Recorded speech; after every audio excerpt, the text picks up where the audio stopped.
All right. You already know I did my top 5 favorite sitcoms, but now let's do my top 5 favorite TV series.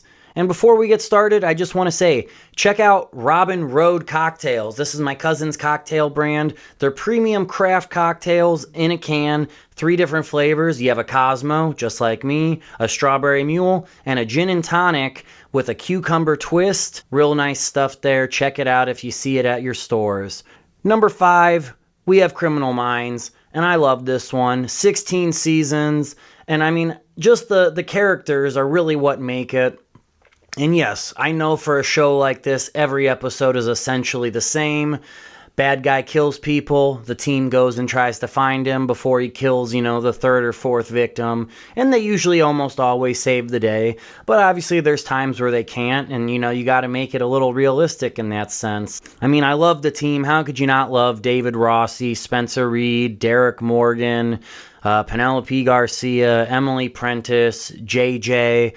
I mean, they were just lovable characters, and they were there for a long time. And like I said, it was just a show that I always enjoyed watching because it was just kind of comforting. At least, in terms of you knew what you were getting every week.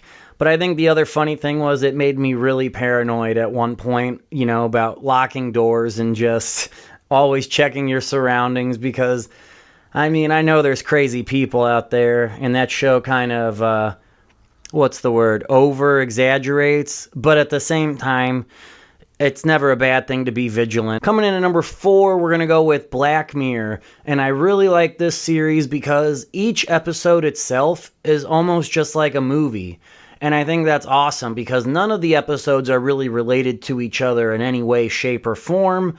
But, each episode's about an hour 10, hour 20 minutes.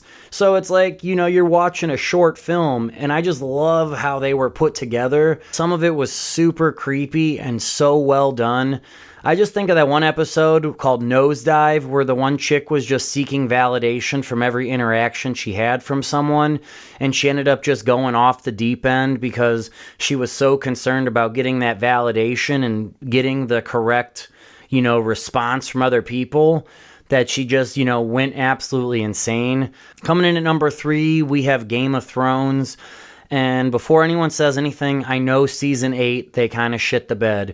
But that show still, altogether, from start to finish, was done very well, and you were hooked. But I really liked Game of Thrones just because, it was just a fight to see who could, be the champ. And backstabbing, politics, you name it, the show had it all. Had dragons, it had fight scenes, sex scenes, nudity, you name it, Game of Thrones had it. And I just loved some of the characters, and even hated some of the characters. Joffrey, what a piece of shit.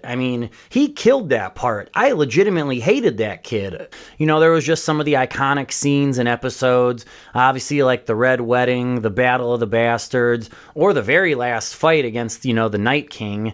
It was a really good show, and obviously, yeah, I know people say they rushed the ending, but did you want to be in a situation where the show dragged on for too long? So I see both sides of the argument. Coming in at number 2, we got Stranger Things, the kids from Hawkins, Indiana.